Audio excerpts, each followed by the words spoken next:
Exodo 20 mpaka verse 1. No Mwari wakataura mashoko ose akati.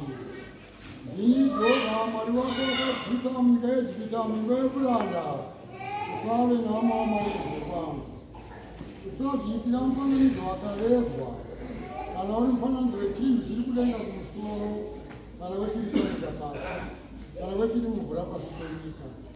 Usapfugamira izvozvo kana kuzvishumira. Nokuti ni Jehovha Mwari wako ndiri Mwari unegona. Ndinorovana nekuda kwezvinhu zvamadzibaba avo kusvikira kurudzi rwechitatu rwechina rwevanondivenga, ruchiitira nyasha vane zviuru zvamazana vanondida vanochengeta mirayiro yaJehovha. Usareva zita raJehovha Mwari wako pasina, nokuti Jehovha angarege kupa mhosva unoreva zita rake pasina.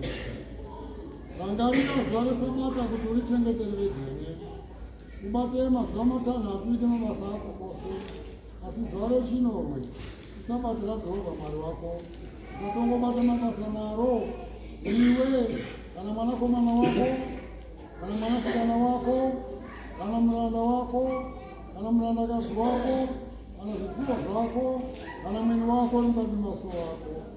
Nokuti namazuva matanhatu Jehovha wakaita denga nepasi negungwa nezvose zviri mukati mazvo, akazorora nezuva rechinomwe.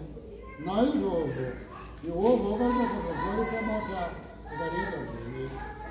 Kudza baba vako namai vako kumazuva ako ave mazhinji panyika inopiwa naJehovha Mwari wako. Usauraya, usaite upombwe, usaba, usapupurira kwako nhema. Usachiva imba yokwako, usachiva mukadzi wokwako, kana muranda wake, kana murandakazi wake, kana nzombe yake, kana mbongoro yake, kana chimwe chokwako. Kudzai Jehovha.